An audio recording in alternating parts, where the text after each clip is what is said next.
नमस्कार दोस्तों, मैं हूं प्यासी आत्मा, आप लोगों का नया साथी।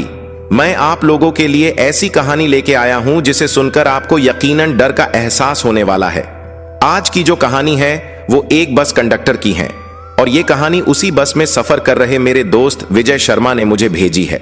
शर्मा जी ने अपने जीवन के ऐसे पहलू से हमें रूबरू करवाया है जिस मंजर को याद करते ही उनका पूरा शरीर कांपने लगता है।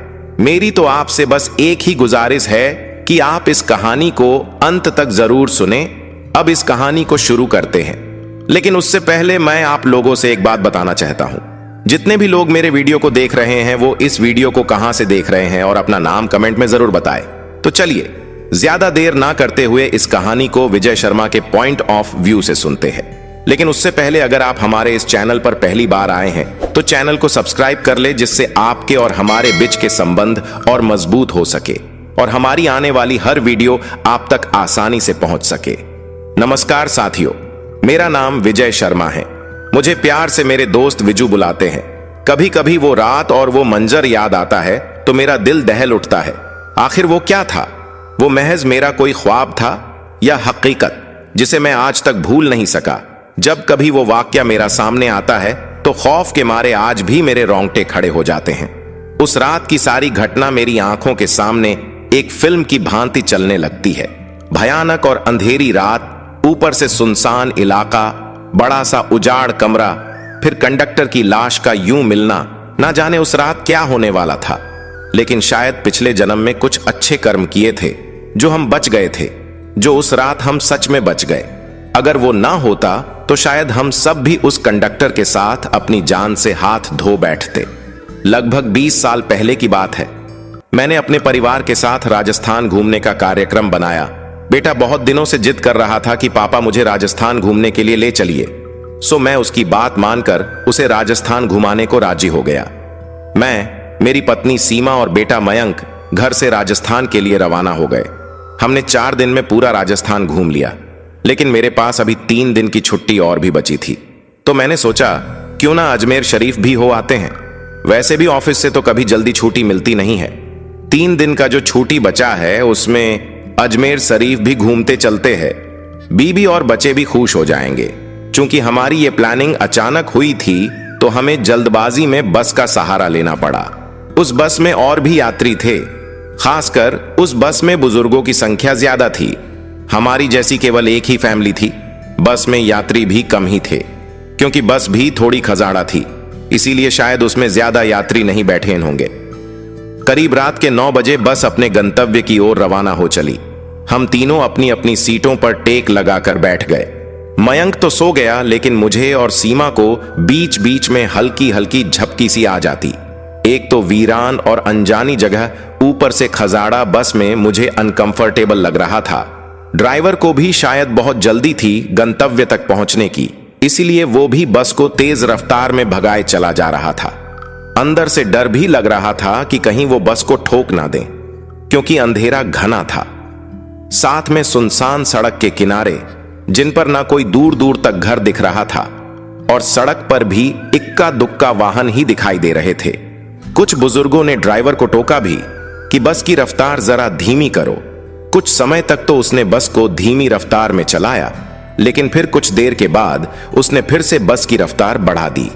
एक बुजुर्ग ने फिर से उस ड्राइवर को टोका कि बस की रफ्तार कम करो, लेकिन मना करने के बावजूद फिर से ड्राइवर ने रफ्तार बढ़ा दी।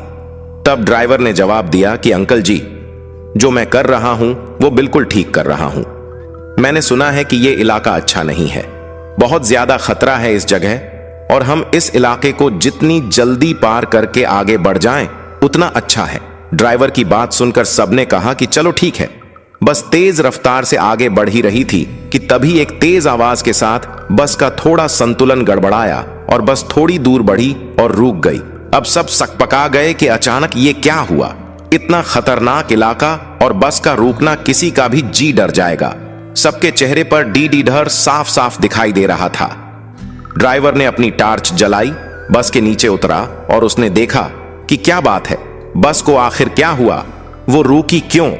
कुछ देर के मुआयने के बाद उसे पता चला कि बस के पीछे ओर के दोनों पहिए पंचर हो चुके हैं और बस में एक्स्ट्रा पहिए भी नहीं हैं जिससे उसकी मरम्मत हो सके। अब क्या किया जाए? सभी सोच में पड़ गए। रेतीली अनजान जगह, अमावस की गहरी काली रात, जंगली जानवरों का डर और बस का यूं खराब हो जाना, सबके तो जैसे होश ही उड़ गए थे। अब क्या करें, क्या ना करें, किसी के कुछ भी समझ में नहीं आ रहा था। और उस समय मैंने अपनी घड़ी में टाइम देखा तो रात के 12 बज रहे थे। तभी कंडक्टर को थोड़ी दूर एक रोशनी दिखाई दी। उसने सबसे कहा कि देखो, वहां रोशनी दिखाई दे रही है, हो सकता है कि वहां कोई गांव हो, चलो सब वहां चलते हैं, शायद रात भर के लिए कोई सुरक्षित जगह मिल जाए। अगर एक कोठरी भी मिल गई तो तब सब वहां एक साथ बैठकर रात तो गुजार ही सकते हैं। सब कंडक्टर की बातों से सहमत हो गए। सबने अपना अपना सामान उठाया और उस रोशनी की ओर चल पड़े। जैसे ही हम सब उस रोशनी के नजदीक पहुंचे तो हमें एक एक बड़ी सी कोठरी दिखाई दी, जिसे देखने से लग रहा था कि वो कोई बहुत पुरानी सराय है जहां भूले भटके मुसाफिर रुकते होंगे। सब कोठरी के दरवाजे के बाहर खड़े हो गए। ड्राइवर ने हिम्मत करके दरवाजे की सांकल खटखटाई। एक बहुत ही बूढ़े व्यक्ति ने दरवाजा खोला। उनके सिर पर एक बड़ी सी पगड़ी थी। गले में पुराने जमाने का कोई आभूषण था।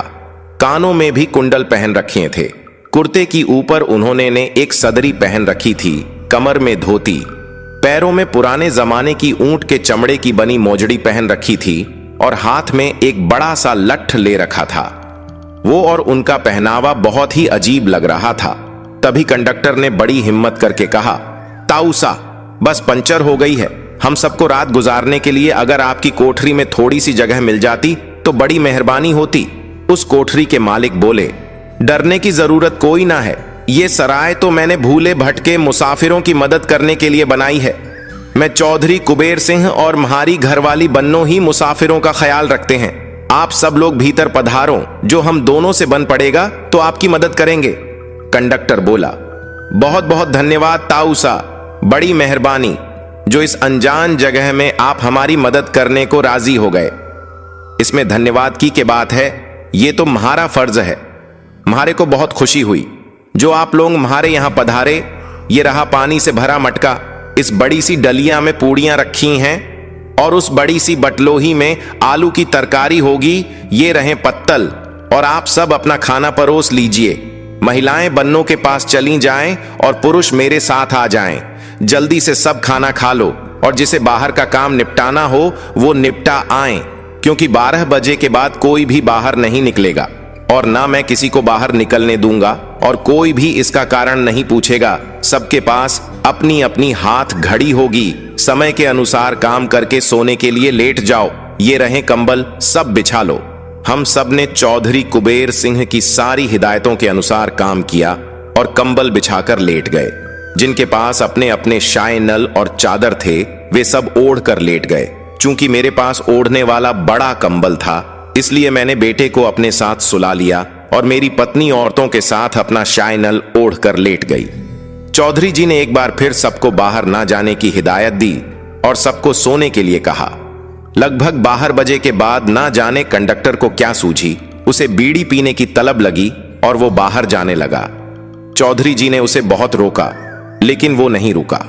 कंडक्टर के बाहर जाने के बाद चौधरी जी ने जल्दी से कोठरी के किवाड़ बंद किए और साथ में पटरे की मदद से किवाड़ को मजबूती से बंद कर दिया कि कोई भी भीतर ना आ सके, और सारे रोशनदान और खिड़कियों को भी जल्दी जल्दी बंद कर दिया। कुछ देर के बाद बाहर से बहुत बुरी और डरावनी आवाजें आने लगी। ऐसा लग रहा था जैसे कोई आपस में झगड़ रहा हो। साथ में कंडक्टर की भी आवाज सुनाई दी। वो चिल्लाकर चिल्लाकर बचाओ बचाओ चिल्ला रहा था। कोठरी के कुछ लोग कंडक्टर की मदद के लिए बाहर जाने लगे, लेकिन चौधरी जी ने उन्हें यह कह कहकर रोक दिया कि अगर सब बाहर गए तो सर्वनाश हो जाएगा। वो शैतान अगर भीतर आ गया तो हम में से कोई भी जिंदा नहीं बचेगा। सब अपनी जान के विषय में सोचकर पीछे हट गए। फिर चौधरी जी ने सबसे कहा कि सब अपनी अपनी जगह पर लेट जाएं, और उनकी बात मानना हम सबकी मजबूरी थी। हमने सबने वही किया जो चौधरी जी ने कहा था। एक आध घंटे बाद सबको नींद आ गई। हम सब सुबह जगे तो वहां का मंजर देखकर दंग रह गए। हम सब रेत पर लेटे थे और वहां से कोठरी गायब थी। केवल हम लोगों का सामान ही पड़ा था। वहां 2 समाधियां बनी थीं, जिन पर चौधरी कुबेर सिंह और बन्नो सिंह लिखा था। हम सब ये देखकर हैरान थे कि आखिर रात को जो हुआ था वो ख्वाब था या हकीकत। तभी वहां से एक चरवाहा अपनी बकरियों के साथ निकला। उसको हम लोगों ने सारी बात बताई तो उसने बताया कि यहां बहुत समय पहले एक सराय हुआ करती थी जिसकी रखवाली चौधरी कुबेर सिंह और उनकी पत्नी बन्नो किया करते थे, और उन दोनों के स्वर्गवास के बाद आज भी उनकी आत्माएं भटके हुए मुसाफिर की मदद करने आती हैं। इस इलाके में बहुत शैतानी आत्माएं रहती हैं जो लोगों को कत्ल कर देती हैं, लेकिन कुबेर सिंह और उनकी पत्नी अच्छी आत्माएं हैं, इसलिए वो लोगों की मदद करने आ जाते हैं। ये सब कहकर चरवाहा वहां से चला गया, लेकिन हम सब के मुंह और आंखें खुली की खुली रह गई। फिर हम सब ने अपना अपना सामान उठाया और बस की ओर आए। देखा तो वहां कंडक्टर की लाश लहूलुहान पड़ी थी। वो सब देखकर हम सबका दिल दहल गया। थोड़ी देर के इंतजार के बाद वहां से एक दूसरी बस गुजरी और हम सब उसमें बैठकर अपने गंतव्य को रवाना हो गए। कभी कभी हमें किसी की बात भी मान लेनी चाहिए। अगर वो कंडक्टर कुबेर सिंह की बात मानकर कोठरी से बाहर नहीं गया होता तो वो आज भी जिंदा होता। तो दोस्तों, आज की ये छोटी सी कहानी आप लोगों को कैसे लगी? कमेंट में एक प्यारा सा कमेंट करके बताइएगा। आपका थोड़ा सा प्यार हमें आपके लिए आगे लाने वाली हर वीडियो के लिए प्रोत्साहित करता है। तो अब मैं उन लोगों का नाम लेने जा रहा हूं जिसने हमारी पिछले वीडियो में वो हमारी कहानी को कहां से सुन रहे हैं और अपना नाम बताया है। राकेश सिंह है पंजाब से, रोहित यादव है बनारस से, मुकेश कुशवाहा है झारखंड से, दीपक है कोटा से, उदय है पाकिस्तान से, राजन है दुबई से, प्रीति है कोटा से, कुंदन है दिल्ली से, राघव है बिहार से, गोपाल है धनबाद से, सपना है लाहौर से, अंजलि है गांधीनगर से। ये वो लोग हैं जिन्होंने मेरे पिछले वीडियो में कमेंट करके बताया था कि वो मेरी वीडियो कहां से देख रहे हैं। आप भी अपना नाम कमेंट में लिख दीजिए, अगली वीडियो में आपका भी नाम आएगा। आज के लिए इतना ही, मिलते हैं कल अगली वीडियो में। आप लोग अपना ख्याल रखिएगा। धन्यवाद।